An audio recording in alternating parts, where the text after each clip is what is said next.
Mister গোলাম আলা রনি। না, ইশতিয়াক ভাই যেটা বললেন আসলে এরপর আর কথা থাকে না। আমি বর্তমান যে সমস্যাগুলো আছে সেই সমস্যাগুলোর মনস্তাত্ত্বিক বিষয়গুলো নিয়ে আমি আলোচনা করতে চাই।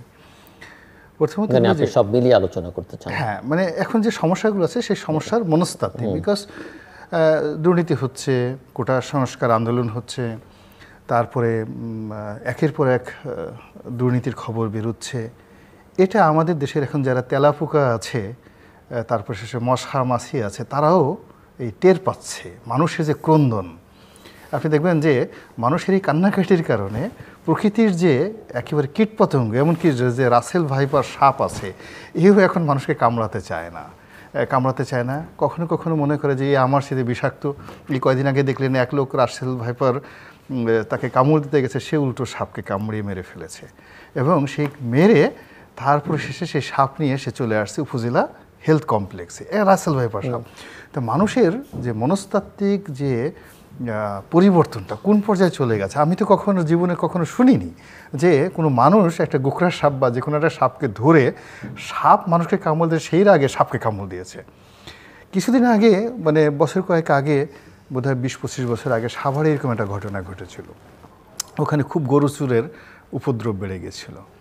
তো গরু চোরের উপদ্রব বেড়ে যাওয়ার পর তখন এই গ্রামবাসী করলো কি, এই গরু চোরদেরকে ধরার জন্য ফাঁদ পাতলো, এবং সেই গরু চোর ধরে তাদেরকে জবাই করে কুচি কুচি করে সেই মাংস কেটে এই গরুকে দিয়ে খাইয়ে দিয়েছে। এই হলো মানুষের অ্যাঙ্গার। তো এখন এই কথাটা বললাম এই কারণে যে এখন এই যে সার্বিক যে অবস্থা, এই অবস্থার কারণে আমাদের যে মনস্তাত্ত্বিক পরিবর্তন হয়েছে, এবং এর ফলে এই সমাজের অনাগত দিনে কি কি আমাদের জন্য অশনির সংকেত অপেক্ষা করছে, এই বিষয়টা আমি বলতে চাচ্ছি। এই যে কোটা সংস্কার আন্দোলন হচ্ছে, আমি যেহেতু অন্য সবার মতো আমাকে বেরোতে হচ্ছে, হেঁটে বের হই, রিক্সায় বের হই, ক্রস করি, তো অন্যান্য আন্দোলন সংগ্রামের চাইতে এই যে যারা আন্দোলনগুলো করছে তাদের চোখে মুখে যে প্রত্যয় আমি দেখতে পাচ্ছি, যেটি অন্য কোনো আন্দোলনকারীদের মধ্যে ইতিপূর্বে দেখা নেই। তাদের মধ্যে কোনো ভয় নেই, আতঙ্ক নেই, সংকোচ নেই, কোনো রকম ড্যাম কেয়ার একটা ভাব তাদের মধ্যে প্রত্যেকটা লোকের কাছে। 2 নম্বর হলো দে আর সো সায়েন্টিফিক, তারা তাদের চিন্তা চেতনায় কর্মে সো সায়েন্টিফিক, এমনভাবে তারা প্রোগ্রামগুলো দিচ্ছে, এবং কারোর সাথে কোনো রকম সংঘাত তৈরি না করে আবার সেখান থেকে তারা মুহূর্তের মধ্যে সরে যাচ্ছে। 100টা পয়েন্ট হয়তো তারা শুরু করলো, মুহূর্তের মধ্যে তারা আবার সেটাকে পরিবর্তন করে 100টা পয়েন্ট ঠিক রাখলো অন্য একটা জায়গাতে গিয়ে, আবার কিছু কিছু পয়েন্টে তারা নিরাপদ, যেখানে নিরাপদ বোধ করছে সেখানে ছেড়ে দিচ্ছে, আবার কিছু কিছু পয়েন্টে তারা আটকে দিচ্ছে। আমি দেখলাম যে রেল কমলাপুর থেকে ছেড়ে দিয়েছে, আবার কারণবাজার আটকে দিয়েছে। তো এই যে যারা আন্দোলনের সঙ্গে জড়িত আছে, বুঝতে হবে যে 20 থেকে 28 বছরের বা 26 বছরের যে তরুণরা, এরাই কিন্তু এদের এই বয়সেই, অর্থাৎ এই 26 থেকে 28 বছর বয়সের মধ্যেই কিন্তু Napoleon Bonaparte was the emperor of Europe, এবং ঠিক এই বয়সটাতে জুলিয়াস সিজার সারা পৃথিবী জয় করে বলে ফেলেছিল ভিনি ভিডি ভিসি, আর তো জয় করার কিছু নেই, আসলাম দেখলাম এবং জয় করে ফেললাম সমস্ত কিছু। আলেকজান্ডারের সেম অবস্থা। ফলে এই যে তরুণ সম্প্রদায়, যাদের সংখ্যা লাখ লাখ, আমরা তাদেরকে আইনের কথা শোনাচ্ছি, সুপ্রিম কোর্টের কথা শোনাচ্ছি, তারপরে হাইকোর্টের পূর্ণাঙ্গ রায়ের কথা শোনাচ্ছি, কিন্তু তারা রিয়্যাক্ট করছে না। তারা রিয়্যাক্ট না করে তারা কিন্তু তাদের মতো করে কাজ করে যাচ্ছে। এই জায়গাটাতে আমাদের যারা পলিটিক্যাল যারা লোকজন আছে, মুহূর্তে নিয়ন্ত্রণ করেন, তারা যেভাবে বিএনপিকে পিটিয়ে যেভাবে হাতটা পাকিয়েছেন, জামাতকে ভয় দেখিয়ে তাদের যে ধরনের একটা দক্ষতা অভিজ্ঞতা এসছে, দেশ পরিচালনা করতে করতে এই যে রাষ্ট্র ক্ষমতার যে মধু মেওয়া, এইগুলো খাওয়ার পরে নিজেদের দলের মধ্যে এমন একটা শক্তিশালী গ্রুপ তারা তৈরি হয়েছে যে তার অধীনস্থ একজন লোক এইরকম অপরাধ করতে পারে, এই জিনিসটা বুঝতেই অনেক লোকের 12 বছর সময় লেগে গেছে। সেটা একেবারে স্বয়ং প্রধানমন্ত্রী থেকে শুরু করে আপনি পিএসসির যে চেয়ারম্যান, যার মানে পিয়নটা ধরা পড়লো বা ড্রাইভারটা ধরা পড়লো, এখন আমি জানি না যে এই ভদ্রমহিলা, ওই তাহাসানের মাকে নিয়ে বোধহয় কথাবার্তা আছে, তার ড্রাইভার ছিল। এখন ওই ভদ্রমহিলা, ওনার সঙ্গে তার সম্পর্ক কেমন ছিল, কী ছিল, যদি ইফ শি ইজ অনেস্ট, সে যদি অনেস্ট হয়, তাহলে এইরকম চেহারা এবং সুরতের একটা লোক এই কাজ করতে পারে, এটা বিশ্বাস করতে 12 বছর সময় লাগে। কিংবা ধরুন প্রধানমন্ত্রীর কার্যালয়ে কয়েকজন পিয়ন, তারপরে ড্রাইভার, তারপরে ওই চাঠা এগুয়ে দিত, এরকম কিছু লোকজন আছে, আমি একজনের নাম বলবো না, বাট উনি সব তাকে খুব ভালো করে জানেন। এরা এমপি বানিয়ে দিয়েছে মানুষদেরকে, মানে প্রধানমন্ত্রীর অফিসের পিয়ন অনেক মানুষকে এমপি বানিয়ে ফেলেছে, এবং সেই সমস্ত এমপিরা আবার হাজার হাজার শত শত কোটি টাকার মালিক হয়ে গণমাধ্যমেরও মালিক হয়ে গেছে। তো এখন এইরকম একটা পিয়ন প্রধানমন্ত্রীর দপ্তরে বসে যে এইরকম এমপি মনোনয়ন দিতে পারে, এরকম গ্রুপ অফ কোম্পানিজের মালিক হয়ে যেতে পারে, এটা প্রধানমন্ত্রী বুঝতে 12 বছর সময় লেগেছে। এবং আপনার 12 বছর যখন বুঝে তখন হুলিয়ে দিয়েছে, সে পলাতক, পুরো পলাতক। তো এই যেটা মনস্তাত্ত্বিক বিষয়, এই মনস্তাত্ত্বিক হলো কি যে যখনই আপনি কোনো একটা জিনিস অন্যায় কিন্তু করবেন, একটা প্রশ্ন দুজনের কাছে থাকলো আমার, যে এত মানে এগুলো কি গোপন বিষয় কেউ জানার মতো না? এজেন্সিগুলো তো না এখানে কাজ করে, তারা কেউ কিছু জানে না, না তারা পিএসটা তো ধরেন পাবলিক সার্ভিস মানে আমি সবকিছু জানা ওভারঅল, আমি অ্যাজ এ হোল, মানে আপনি ব্যাংকের কথাই মানে আমরা যদি ইভেন পরে বেনজিরের আলোচনায় আসি, আজিজ আহমেদের আলোচনা আসি, মতিউরের আলোচনা আসি, আমি তো বেনজির এবং আজিজ সাহেব দুজনকেই খুব ব্যক্তিগতভাবে ঘনিষ্ঠভাবে চিনি।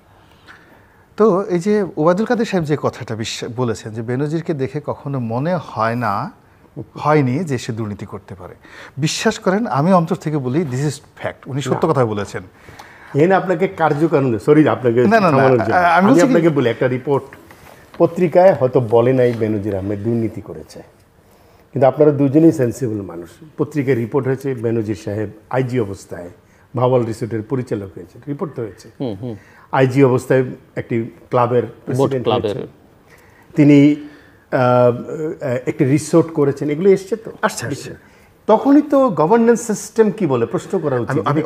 আমি ওখানে যাচ্ছি, আপনি দুর্নীতি বলছেন না, কিন্তু আপনার তো প্রশ্নের জায়গা তৈরি হয়। ওখানে যাচ্ছি, মানে ওখানে হচ্ছে কি, ধরেন এটা হলো আপনি পত্রিকায় লিখেছেন, আমিও জানি, আমি বেনজির সাহেবকে জানি যে সে বোট ক্লাবের সদস্য হয়েছে। তা আমি যখন তার সাথে 1-to-1 কথাবার্তা বলেছি, আমার কাছে মনে হয়েছে যে ঠিক আছে, এ একজন অত্যন্ত অনেস্ট মানুষ, ভালো মানুষ, ভদ্রলোক মানুষ। বোট ক্লাবের যারা মূল ওনার, মূলত তার এই প্রভাব প্রতিপত্তি, নেম অ্যান্ড ফেমকে ব্যবহার করার জন্য তাকে কন্ট্রিবিউটর এই জিনিসটা করেছে। He is not involve with the এই জিনিসগুলো, অর্থাৎ ও ওরকম একটা তার একটা ইমেজ গড়ে তুলেছে।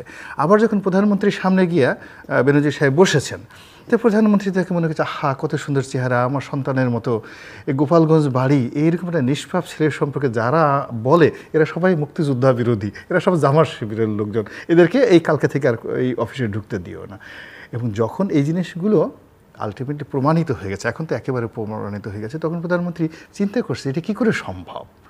আপনি চিন্তা করেন একজন পিকে হালদারের মতো একটা লোক যদি এই কাজ করতে পারে, ব্যাংক থেকে তার 70-80 জন বান্ধবী, এক একজন বান্ধবীর সেই অ্যাকাউন্টে 100-150, একজন মানুষের 70-80 জন বান্ধবী থাকে এবং তাদের মধ্যে কোনো ক্ল্যাশ নেই, এবং একটা বান্ধবীর অ্যাকাউন্টের মধ্যে 100-150 কোটি করে টাকা, এই একটা বিরাট ব্যাপার। আপনি এই যে মতিউরের কথাই চিন্তা করেন, মানে এখন হচ্ছে হি হ্যাজ হিউজ মানে নাম্বার অফ গার্লফ্রেন্ড, এবং দুইটা বিয়ে, মানে বিয়ে তো ধরেন এসে যদি সে 10টা বিয়ে করতো আলহামদুলিল্লাহ আরও ভালো ছিল, কিন্তু তার হিউজ নাম্বার অফ। এখন সত্যিকার অর্থে অনেক নারী জাতি যার সঙ্গে তার কোনোদিন দেখা হয়েছে, সে চিন্তা করছে মাই গড আমার সঙ্গে তার দেখা হয়েছে, একটা ছবি হয়েছে, সে কিন্তু আতঙ্কের মধ্যে আছে।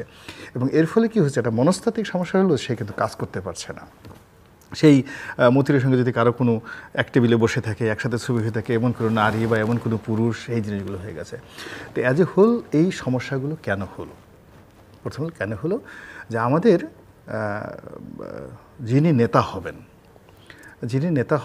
বা যিনি পিতা হবেন, তো যিনি পিতা হবেন তাকে তো আগে সন্তান পয়দা করতে হবে, জন্ম দিতে হবে ইন এ প্রপার ওয়ে ছাড়া তো কেউ পিতা হতে পারে না।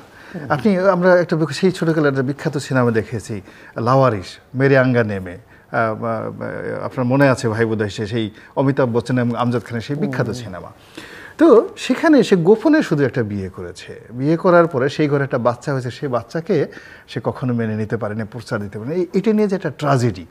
তো এখানে যদি বিয়ে বহির্ভূত অবৈধভাবে একটা বাস্টার্ড তৈরি হয় কোনো একটা জায়গাতে, ওটার যে লায়াবিলিটিসগুলো, সেই লায়াবিলিটিসগুলো সমাজকে তছনছ করে দেয়। তো এখন পিতা হওয়ার জন্য যেমনভাবে বৈধতা দরকার আছে, নেতা হওয়ার জন্য আপনাকে বৈধতা হওয়ার দরকার আছে। You must have a natural leadership quality. এখন আপনি হঠাৎ করে ধরে নিয়ে আসলেন যে ও বান্টু আমার খুব পরিচিত, জুতা খুব ভালো ব্রাশ করে, সে আমি ওকে এমপি বানাবো।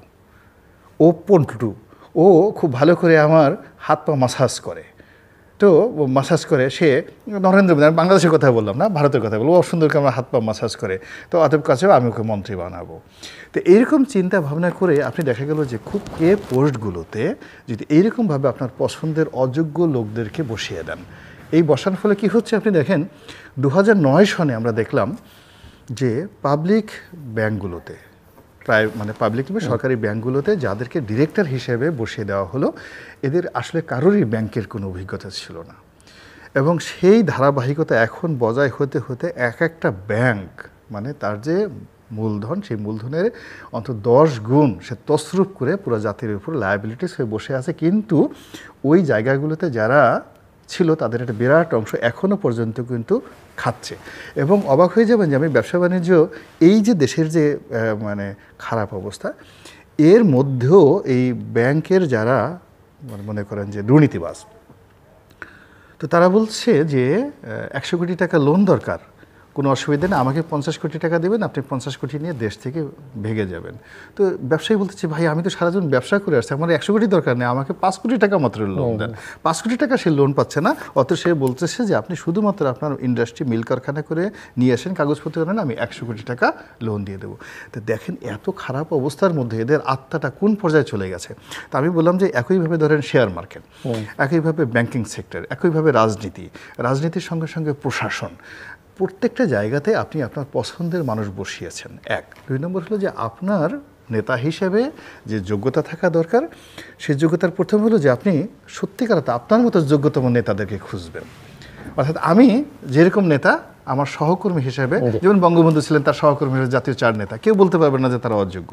এখন মাননীয় প্রধানমন্ত্রী হিসেবে যদি তার মন্ত্রিসভাতে তার সমপর্যায়ের নেতা যদি না হয়, তার সমপর্যায়ের যদি প্রেস সেক্রেটারি না হয়, তার সমপর্যায়ের যদি সাংবাদিক তার সাথে যারা চলবেন, তারা মাননীয় প্রধানমন্ত্রীর পর্যায়ের হতে হবে। কিন্তু তাদেরকে যদি দেখতে মনে হয় যে না, এরা আসলে প্রধানমন্ত্রীর কাজের লোক হওয়ার উপযুক্ত, এরকম যদি মনে হয়, ওটার যে রসায়ন, সেই রসায়নে কিন্তু এই সারা দেশে যে এখন কিয়ামত শুরু হয়েছে, এটার পরিণতি কোথায় যাবে আমি বলতে পারি। আপনি চিন্তা করতে থাকেন পরিণতি কি হতে পারে। আমরা শুনবো আপনার কাছ থেকে।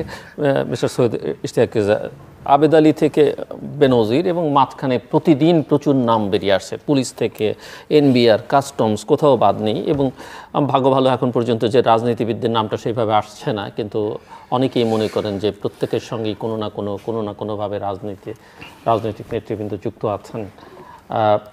এবং পিএসসির সঙ্গে আপনি নিজেই বলছিলেন যে আপনার কিছুটা সম্পর্ক আছে, প্রশ্নপত্র ফাঁস, এবং তার সঙ্গে জড়িত আবেদ আলী, একজন ড্রাইভার, সেই আবেদ আলীর আবার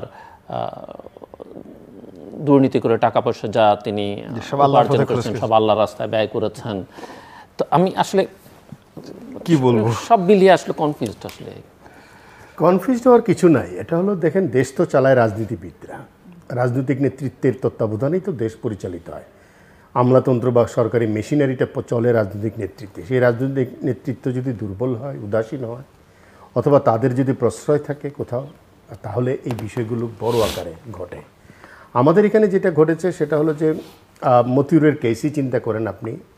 1/11-এর সময় তার কেসটা ধরেন বদিউর রহমান এখন বলার কারণে মানুষ জানছে, কিন্তু এনবিআর এর লিডারশিপকে এটা জানতেন না। এনবিআর এর ভিতরে তো এটা জানা উচিত ছিল, অর্থ মন্ত্রণালয় তো এটা জানতো যে সেই সময় সে এইভাবে কাজগুলো করেছে। তাকে এক চেয়ারম্যান বদলি করতে চায় না, আরেক চেয়ারম্যানকে বাধ্য করা হয়েছে তাকে ফিরিয়ে আনতে রাজশাহী থেকে চট্টগ্রামে, এবং কাস্টমস হাউসের দায়িত্ব দিতে। তো এটা তো তখনই এটার একটা বোঝা উচিত ছিল। তার পরবর্তীতে 4 বার তার নামে দুর্নীতি দমন কমিশনের কেস গেছে, 4 বার এটা ম্যানেজ করে ফেলেছে। তা এই লোকটা বারবার প্রশ্রয় পেয়েছে, এবং সর্বশেষ যেখানে সে ছিল আপিলেটের প্রেসিডেন্ট, এটা কিন্তু একটা বিচারিক জায়গা। তো এরকম একটা লোককে ডিসপিউট সেটেলমেন্টে দেওয়া হয়েছে, যে কিনা এত কারাপ্ট, যার এত রেকর্ড আছে, এবং কি পরিমাণ একটা লোক অনৈতিক হতে পারে যে নিজের সন্তানকে অস্বীকার করতে পারে। এবং আমরা এটা বুঝলাম যে আমরা পরে জেনেছি, কিন্তু এনবিআর এর নেতৃত্বটা জানবে না, চেয়ারম্যান মেম্বাররা এটা জানবেন না, আগের চেয়ারম্যান বর্তমান চেয়ারম্যান, এটা বিশ্বাসযোগ্য না। এবং যে কোনো জায়গায় কিন্তু কর্মকর্তা কর্মচারীদের বা যে কোনো অনিয়মের কারণে কিন্তু লিডারশিপকে দায় নিতে হয়। কিন্তু সম্পাদকীয় পজিশন দেখবেন যে রিপোর্টারের দায় কিন্তু সম্পাদককে নিতে হচ্ছে। সম্পাদক হয়তো জানেও না যে কোন রিপোর্টটা কীভাবে যাচ্ছে, তাই না? এটা নিতে হচ্ছে কিন্তু দায়টা। এই দায়িত্ব না নেওয়ার একটা সংস্কৃতি।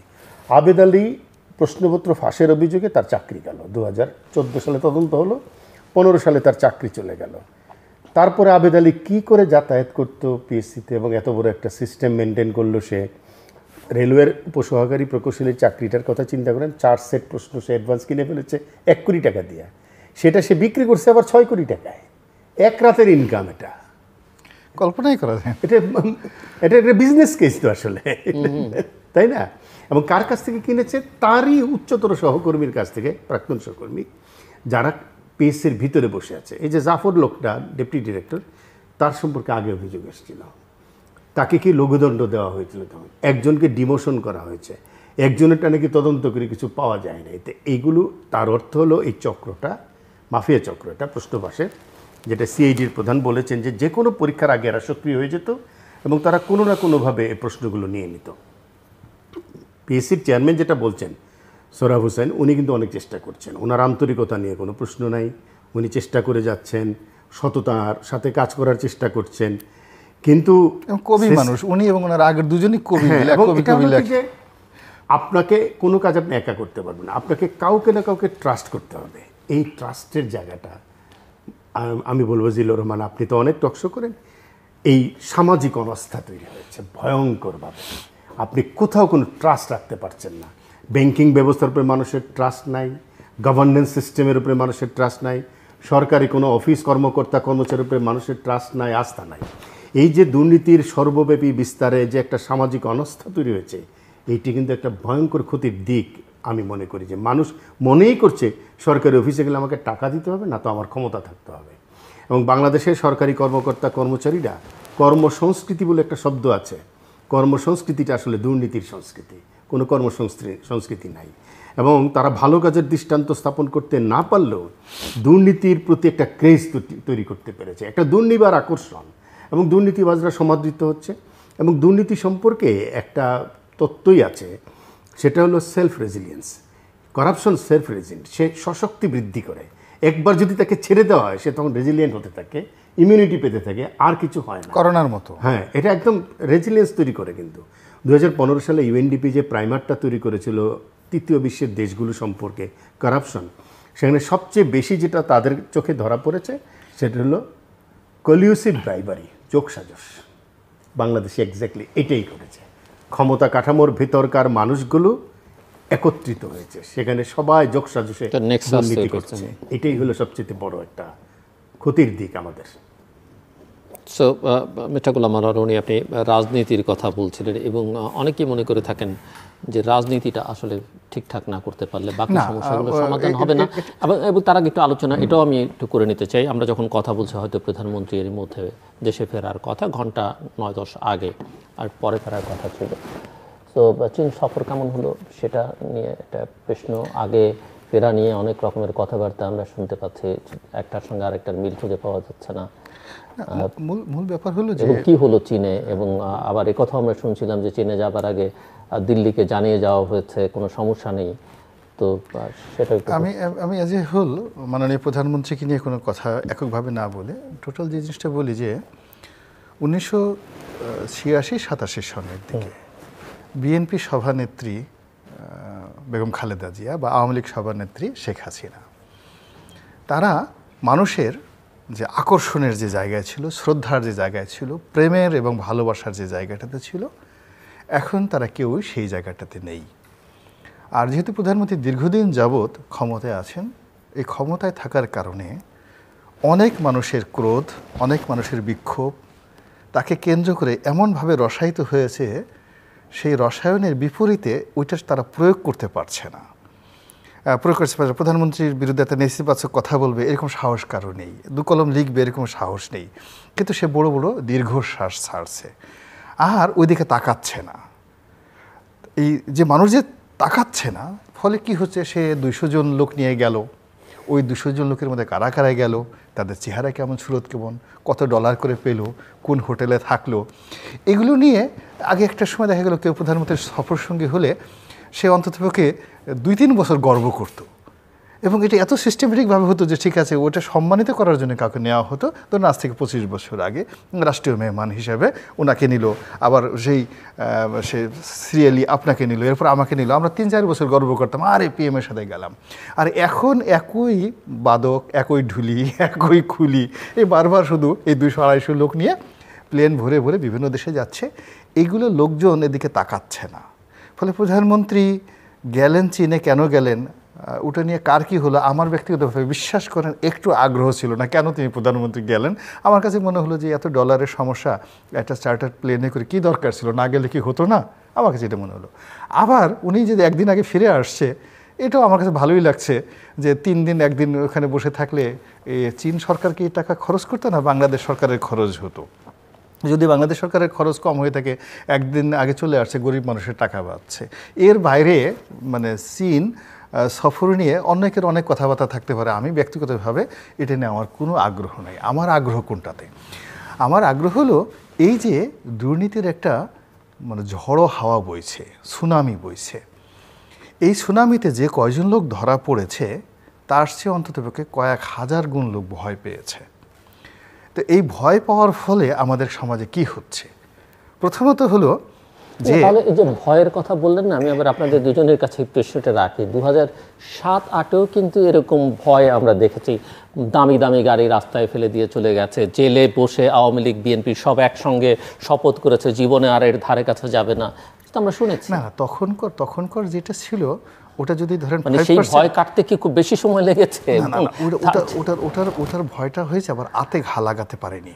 কিন্তু এইবারের ঘটনাটা আতে ঘা লাগছে, মানে প্রত্যেকটা আতে, আমি ওইটা বলছি। যেমন 1/11-এর সময় তো আমি নিজেও সাফারার, তো আমি দেখলাম যে আমাকে হাইয়েস্ট 60 ডেজ একটা ভয়ের মধ্যে থাকতে হচ্ছে। ফলে যারা আমাকে ভয় দেখিয়েছে 2 দিন পর তারাই আবার আমার কাছে আসলো নেগোশিয়েট করার জন্য।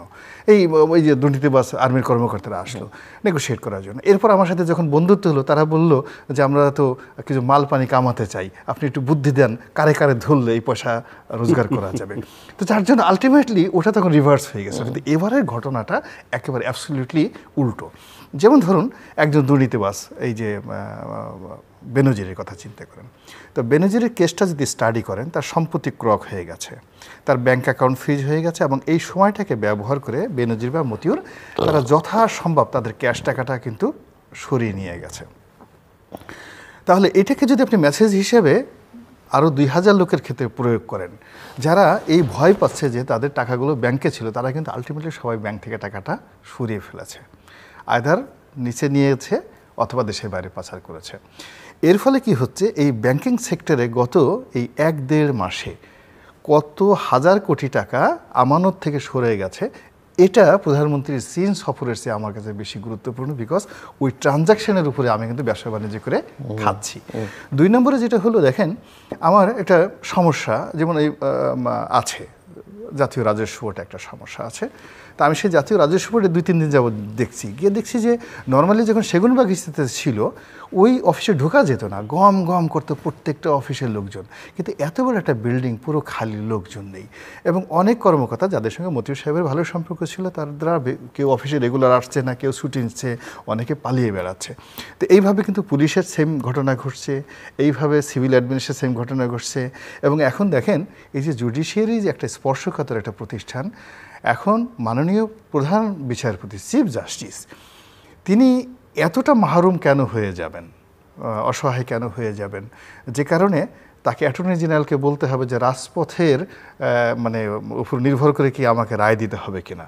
আপনি চিন্তা করেন যে এটা কিন্তু প্রধান বিচারপতির বক্তব্যের যে গোস্বা, মানে তাকে বারবার মানে কনভিন্স করার চেষ্টা করা হয়েছে, বলার চেষ্টা করা হয়েছে যে তাড়াতাড়ি এটা গ্রহণ করেন, একটা স্টে অর্ডার দেন বা এটা কিছু দেন, তার কারণেও রাজপথে এই ঘটনা ঘটছে। কিন্তু অ্যাটর্নি জেনারেল এই কথা প্রধান বিচারপতিকে বলতে পারেন না। প্রধান বিচারপতি যদি এমনকি তার ঘনিষ্ঠ আত্মীয় হন, ব্লাড কানেক্টেড আত্মীয় হন, বৈবাহিক সূত্রে কোনো আত্মীয় হন, তবুও কিন্তু অ্যাটর্নি জেনারেল এই কথা বলতে পারে, বিকজ বার এবং বেঞ্চ এই দুটোর মধ্যে একটা ব্যাপার আছে, ওইটার চেয়ার ইস ইনস্টিটিউশন, এবং রাষ্ট্র তাকে এমন একটা জায়গাতে গিয়েছে আপনি তাকে কথা বলতে পারেন না। 1 2 নম্বর হলো, আবার প্রধানমন্ত্রী আহ্বান জানিয়েছেন, প্রধান বিচারপতি আহ্বান জানিয়েছেন যে লেটস ট্রাই, এটা দেখুক যেখানে তাদের ধৈর্য ধারণ করা উচিত। তাহলে এরকম একটা স্পর্শকাতর বিষয় দেখেন যেটা রাজনৈতিকভাবে নিষ্পত্তি হওয়ার কথা, এবং আমরা যেটা মাথায় করে রাখবো জুডিশিয়ারি, সেই জুডিশিয়ারিটাকে আমরা কনফ্রন্টেশনে নিয়ে আসছি। তো সব কিছু কেমন যেন একটা এলোমেলো ভ্যাবাস্যাকা খেয়ে গেছে। সো মিস্টার সৈয়দ ইশতিয়াক রেজা, আমি একটু অর্থনীতির প্রসঙ্গে যেটা সাধারণ মানুষকে স্পর্শ করে বারবারই মিস্টার গোলাম মোল্লা রনি ব্যাংকিং খাতের কথা বলছিলেন, সামগ্রিকভাবে অর্থনীতির বা আর্থিক খাতের চেহারাটা কি এটা আপনার কাছ থেকে বুঝতে চাই। সংকট মোকাবেলার জন্য চীনে গেছেন প্রধানমন্ত্রী, 20টি সমঝোতা স্মারক স্বাক্ষরিত হয়েছে,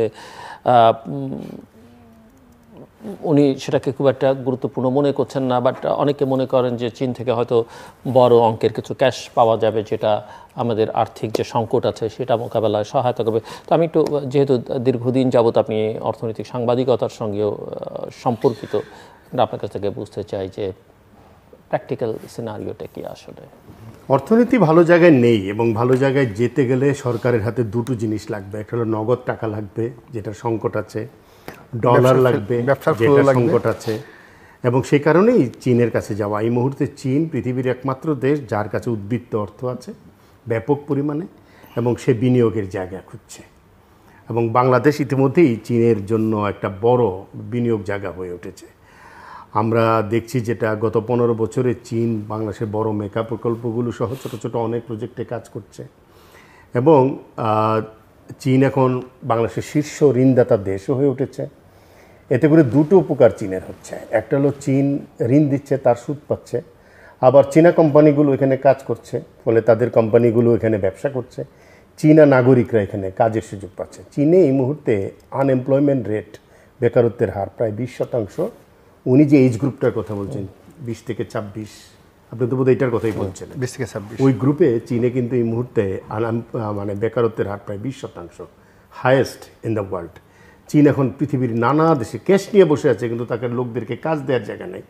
সেই জায়গা থেকে দেখেন চীন এখন এরকম জায়গাগুলো, আফ্রিকান দেশগুলো, এশিয়ার দেশগুলো, এই জায়গাগুলোকে খুঁজছে। এবং 700 চীনা কোম্পানি এখন বাংলাদেশে কাজ করছে, 7000 চীনা নাগরিক বাংলাদেশে আছে।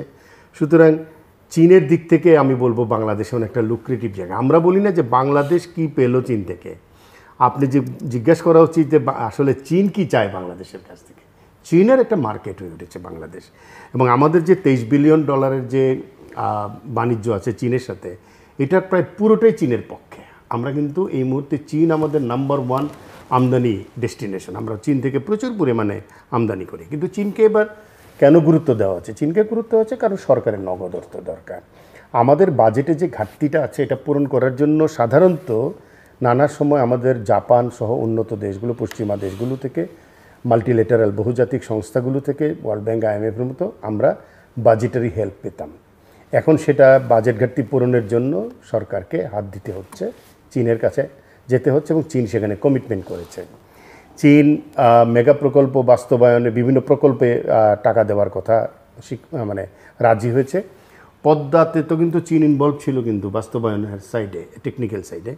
এখন সবচেয়ে আলোচিত হয়ে দাঁড়িয়েছে তিস্তা প্রকল্প, এবং তিস্তার পানি যেহেতু আমরা ভারত থেকে পাবো না, প্রায় নিশ্চিত হয়ে গেছে যেটুকু পাওয়ার কথা, চুক্তি হওয়ার কথা।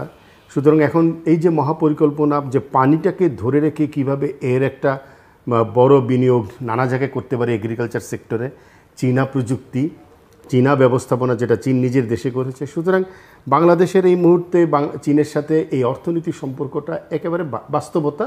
এর বাইরে ভূ রাজনৈতিক সম্পর্ক তো আপনার চিন্তাভাবনা করতেই হবে। 2040 সালের যে হিসাবটা এখন US ইকোনমিস্টরা করছে, তাতে দেখা যাচ্ছে এই ভারত মহাসাগর অঞ্চলে আগামীতে বিশ্ব জিডিপির প্রায় 45% চলে আসবে। চীন নাম্বার 1 প্লেয়ার হবে, ভারতও বড় প্লেয়ার হবে। গ্লোবাল এনার্জি সবচেয়ে বেশি কনজামশন হবে এই অঞ্চলে। সুতরাং চীনকে আপনার লাগবে।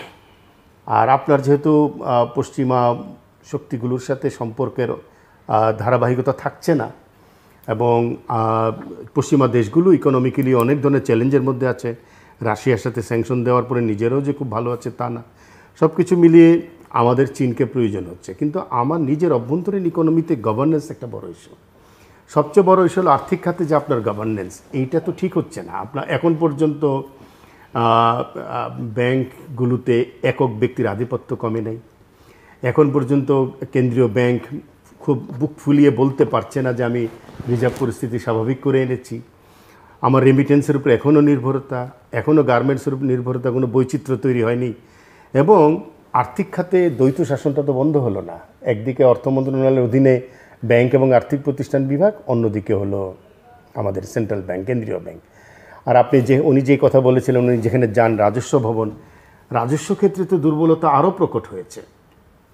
আপনি এইবারের বাজেটটার দিকে যদি তাকান তাহলে দেখবেন এনবিআর হাতে যে টার্গেট দিয়েছে, এনবিআর আগে হাত গুটিয়েছে যে এই টার্গেট তাদের পক্ষে পূরণ করা সম্ভব না। গতবারও পারে নাই, এর আগের বারও পারে নাই, তার আগের বারও পারে নাই। এবং আমার যেহেতু বিজনেস কমছে, আপনার ট্রানজ্যাকশন কমছে, আপনি নিরুৎসাহিত করছেন নানা কিছু, আমদানি রপ্তানি ক্ষেত্রে একটা প্রভাব পড়ছে, ডলার ক্রাইসিস, এখনও এলসি খুলতে সমস্যা হচ্ছে বলে সামগ্রিকভাবে আমার কাছে যেটা মনে হচ্ছে, আমার রাজস্ব ব্যবস্থাপনা আবারও বড় ধরনের সংকটের দিকে যাচ্ছে। এবং রাজস্ব ব্যবস্থাপনাটাকে গতির মধ্যে আনতে না পারলে বাজেটের বড় ধরনের, এই বাজেট এমনিতেই খুবই স্বল্প একটা বাজেট, জিডিপির মাত্র 14%, অথচ দরকার আমার 23-24%। অরিজিনালি তো 34% নিয়ে যাওয়ার কথা, কিন্তু আমরা পারছি না। 20% আমি যেতে পারছি না। 18% তো নেপালই করে, পাকিস্তান এত খারাপের ভিতরে 20% করে, ভারত তো 25-26% করে। তো সেখানে আমার এখন 14% নিয়ে সেইটাই বাস্তবায়ন হবে কিনা আমার কিন্তু একটা শঙ্কার মধ্যে থাকছি। সেগুলো মনে নেই না, এখানে যেহেতু অর্থনীতি নিয়ে কথা হচ্ছে, জিডিপির 14%, এখন আমরা জিডিপিটাকে কিভাবে ক্যালকুলেশন করছি, এবং অতি সম্প্রতি দেখা গেল এক্সপোর্টে মাত্র 23 মাসের, মানে 20 মাসের যে এক্সপোর্ট, সেই এক্সপোর্টে $23 বিলিয়ন বেশি করে দেখানো হয়েছে। $23 বিলিয়ন নতুন হিসাব করতে হচ্ছে। হ্যাঁ, নতুন হিসাব করতে হতো। তাহলে যদি প্রথমে আমরা হিসাব করলাম যে 10 মাসে $13 বিলিয়ন, তো 10 মাসের জায়গায় গিয়ে আবার যখন আমি 20 মাসের হিসাবে বেরোলো, তখন দেখা গেল যে $23 বিলিয়ন। তো এটিকে যদি আমরা আরও বাড়াতে থাকি, যে ঠিক আছে আমরা আরও 5 বছরের হিসাব করলাম, তাহলে দেখা যাচ্ছে যে এই যে আমাদের যে জিডিপির, এর মধ্যে একটা কিন্তু শুভঙ্করের ফাঁকি বের হয়ে আসবে। এবং সেই জিডিপি রিলেটেড আমরা যে সকল পরিকল্পনা করেছি, যে সকল জিডিপির পুরো নির্ভর করে বিদেশ থেকে লোন এনেছি, আমরা এখানকার যে সকল স্যাংশন দিয়েছি, সব কিছু কিন্তু তছনছ হয়ে যাবে। এবং এর সঙ্গে আমি বলতে পারবো না, এটা হয়তো যারা আরও এক্সপার্ট অর্থনীতিক আছে, যে এই যে $23 বিলিয়ন খুব বেশি করে দেখানো হলো, মানে এক একটা 2 বার 3 বার 4 বার করে দেখিয়ে জিডিপিটাকে ফুলিয়ে ফাঁপিয়ে দেখা হলো, এক্সপোর্টকে বেশি করা হলো, এটার সঙ্গে রিজার্ভের কী সম্পর্ক? যদি এটার সঙ্গে রিজার্ভের কোনো সম্পর্ক থেকে থাকে, তাহলে তো ম্যাসাকার হয়ে গেছে, একেবারে ম্যাসাকার হয়ে গেছে। এটা আমি জানি না, আমার কোনো টেকনিক্যাল নোহাও নেই।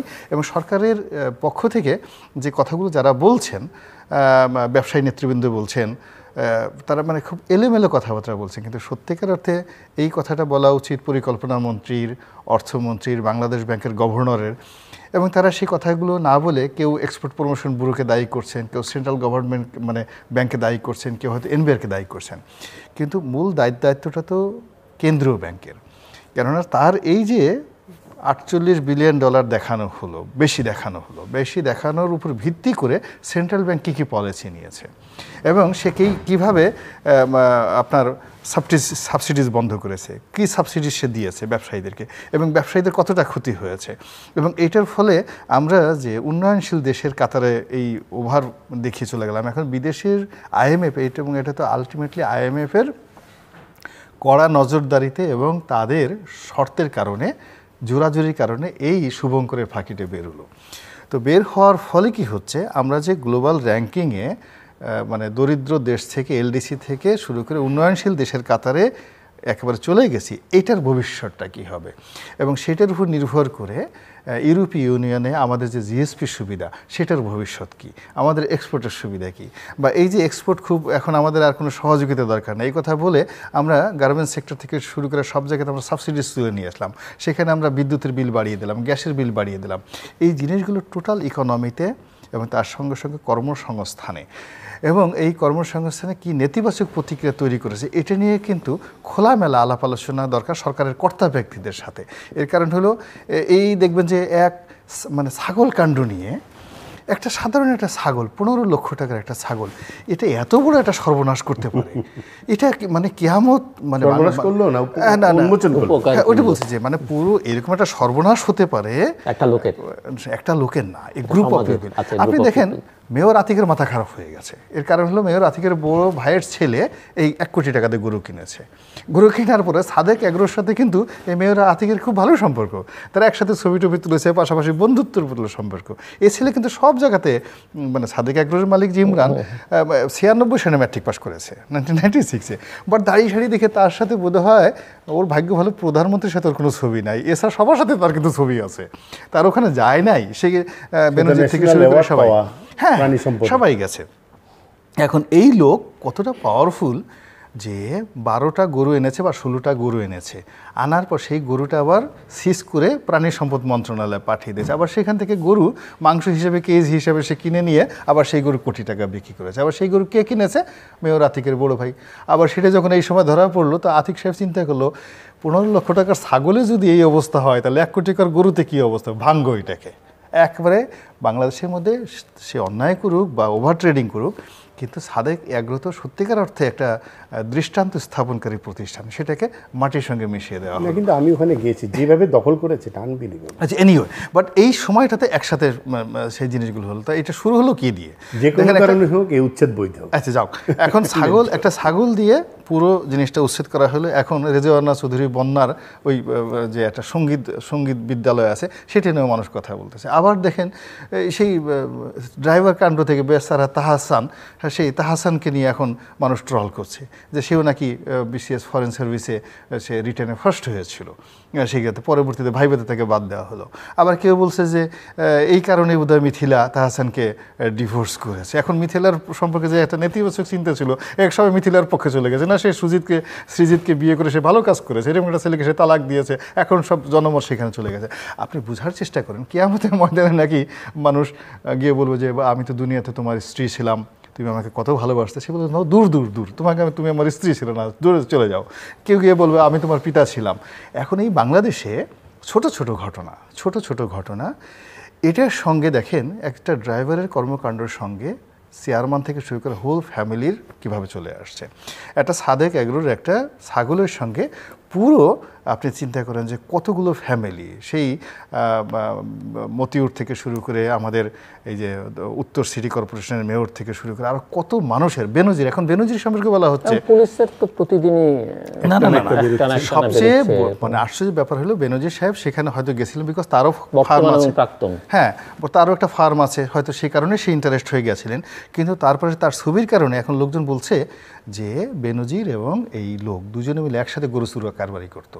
তার ওই থাইল্যান্ড থেকে সীমান্ত হয়ে মানে গরু চুরা, এখন একজন আইজি, সাবেক আইজি, সে গরু চুরা কারবারির সাথে তার নাম আসছে। তো এটা কিয়ামতের লক্ষণ না? তো সব মিলিয়ে এই যে একটা হ্যাফাজার্ড অবস্থা হয়ে গেছে, এই জিনিসটা বোঝার ক্ষমতা বর্তমান রাজনৈতিক নেতৃত্বকে বুঝতে হবে যে এখনও সময় আছে, যে দোষ আমাদেরই, কেননা আমি এখনো নেতা, আমি সিংহাসনে, বাকি লোক যারা আছে। আমাদের রাজনৈতিক নেতৃত্বের খুবই বড় সংকট আছে, তারা বোঝে না, সেটা অর্থনীতি। এই যে মতিউর বলেন, রাজস্ব কর্মকর্তা বা কর কর্মকর্তা যারা আছেন, আমার ধারণা আমি যখন ইকোনমিক জার্নালিজম শুরু করি সেই 90-এর দশক থেকে এই কথাগুলো বলে আসা হচ্ছে যে extreme discretionary power of the authority, মানে ট্যাক্স পিপল, রেভিনিউ পিপল। দেখেন আপনি মতিউরের কাছে কি ক্ষমতা। এই যে একজন ভদ্রমহিলা সম্পর্কে বলেছে ওয়াহিদানা কি যেন নাম, 152 কোটি টাকা তিনি ক্ষমা করেছেন, তাকে কিন্তু সেই ক্ষমতা দেওয়া হয়েছে। হ্যাঁ, আপনি যখন এক্সট্রিম লেভেলের ক্ষমতা তাদের কাছে দিয়ে দিচ্ছেন, তখন স্বাভাবিক কারণে এর ক্ষমতার অপপ্রয়োগ হবে। অথচ আমাদের টার্গেটটা কি হওয়া উচিত ছিল, যে সরকারি কর্মকর্তা কর্মচারীদের এরকম একচ্ছত্র ক্ষমতা কমিয়ে আনা, মানুষের ক্ষমতা বাড়ানো। সেই গভর্নেন্স সিস্টেমটা এখানে হলো না, উল্টা। এবং ব্যবসায়ীরা, নেতারাও কিন্তু এই বিষয়ে বড় কথা বলে নাই, যে তারা যে বারবার এই ডিসক্রিশনারি পাওয়ারের শিকার হচ্ছেন। তারা একজন ডিসিটি, ডেপুটি কমিশনার অফ ট্যাক্সেস, চাইলে যে কোনো ব্যবসায়ীর জীবন শেষ করে দিতে পারে।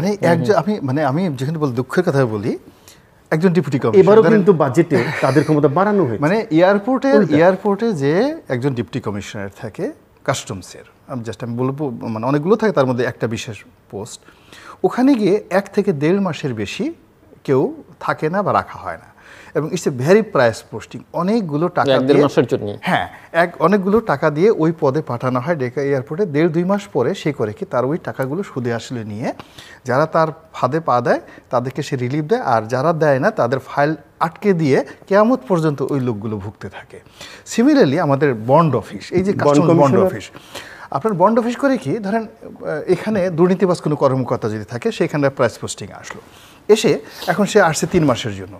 3 মাসের আগে সে করলো কি, 100টা চিঠি ইস্যু করলো এরকম লোকের কাছে, এই তোমার কাছে এত টাকা পাবা, তোমার কাছে এত টাকা। এরপরে সে করে কি, জাল বিস্তার করলো। জাল বিস্তার করার পর যারা তার জালে পা দিল তাদেরকে সে রিলিফ দিয়ে দিল, আর যাদেরকে দিল না তাদেরকে বলো তোমার কাছে 200 কোটি টাকা, তোমার কাছে 300 কোটি টাকা, 400 কোটি টাকা পাবো বলে সে চিঠি ইস্যু করে সে সেখান থেকে চলে গেল।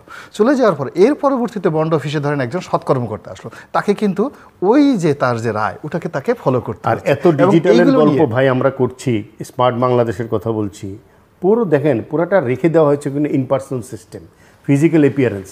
কোনো না কোনোভাবে কর্মকর্তার সাথে আপনার দেখা হবে, ম্যাজিস্ট্রেটের দেখা হবে, ভূমি অফিসের সাথে দেখা হবে, কাস্টমসের সাথে দেখা হবে, কর্মকর্তার সাথে, এবং দেখা হওয়া মানেই হলো আপনি ঘুষের বিনিময় হবে।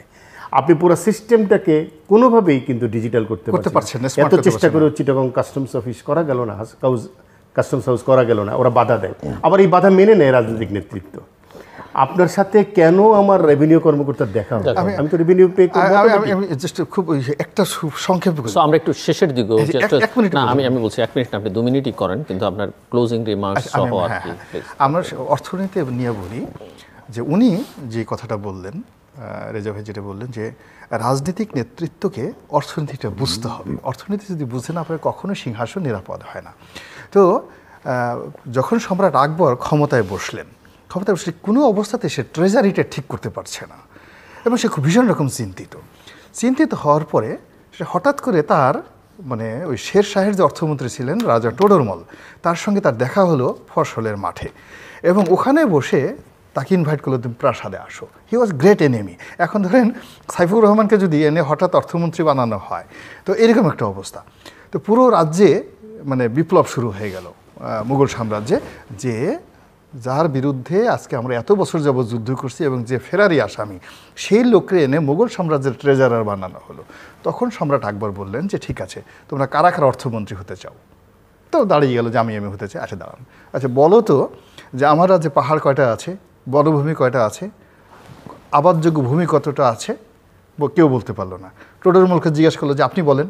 সে ঠাস ঠাস করে বলে দিল, বলে যে এই কারণে আমি তাকে বানিয়েছি। এই যে দেখেন যে পলিটিক্যাল যারা জিনিয়াস, তারা কিন্তু সবসময় জুয়েল চিনতে পেরেছে। আকবর জুয়েল চিনতে পেরেছিল, এই কারণে সে 51 বছর সুন্দরভাবে শাসন করতে পেরেছে। কিন্তু এখন যারা আছে, আমাদের এখন কিন্তু সরকারের কোনো পলিটিক্যাল সমস্যা নেই, বিএনপি শেষ, জামাত শেষ, তারপর তার কোনো এনিমিটি নাই। প্রথম আলো তার বিরুদ্ধে কোনো রিপোর্ট ছাপাচ্ছে না, ডেইলি স্টার সারাদিন সকালবেলা ইয়ানফসি করছে, কোনো টেলিভিশন মিডিয়া কখনোই সরকারের বিরোধিতা করতেছে না। কিন্তু যেটা আছে, তোমারও বধিবে যে গোকুলে বাড়ি শেষে, যে অর্থনীতি নিয়ে, যে উন্নয়ন নিয়ে সরকার অহংকার করতো, সেই উন্নয়ন এখন তার মাথার উপর বজ্রপাত হয়ে আসছে। ফলে এই সমস্যা থেকে বাঁচার জন্য, বোঝার জন্য, নিজেদেরকে রক্ষা করার জন্য এবং আমাদেরকে বাঁচানোর জন্য এই সরকারের প্রত্যেকটা লোকের পলিটিক্যাল ম্যাচুরিটি থাকতে হবে, ইকোনমিক ম্যাচুরিটি থাকতে হবে, এবং ইকোনমিক প্রফেশনালিজম থাকতে হবে, আন্ডারস্ট্যান্ডিং থাকতে হবে, and must have a good master plan, যেটা এখন নেই। আমি এখন বলে দিতে পারি, এখন অনেক মানে উনি তো করেছে, আমি একজন ব্যবসায়ী হিসাবে বলতে পারি যে আমার ব্যাপারে, মানে আমাদের ব্যবসায়ীর ব্যাপারে যে সমস্ত লোক সিদ্ধান্ত নিচ্ছে, তাদেরকে আমি আরও 10 বছর পড়াতে পারি অর্থনীতি নিয়ে, কিন্তু সে প্রশ্নই করতে পারবে না যে আপনি আমার কি পড়ালেন স্যার, আমি তো কিছু বুঝলামই না। এই লোক আমার বিরুদ্ধে সিদ্ধান্ত নিচ্ছে, আমার উপরে বস হিসেবে তাদেরকে বসিয়ে দেওয়া হয়েছে যে এই ব্যবসায়ীদের এই ব্যবসায়ী ভালো করবে না মন্দ করবে, এই লোক সিদ্ধান্ত নেবে। যে কিনা প্রান্তিক লেভেলের নারায়ণগঞ্জে একটা ব্যবসা করে, এরকম একজন ব্যবসায়ী নেতার কাছে 10 বছর তাকে মানে অ্যাপ্রেন্টিস হিসেবে পড়াশোনা করতে হবে, এমন লোক সিদ্ধান্তের জায়গায় বসিয়ে দেওয়া হয়েছে। Similarly in banking, similarly in government officer, everywhere. So it's a disaster.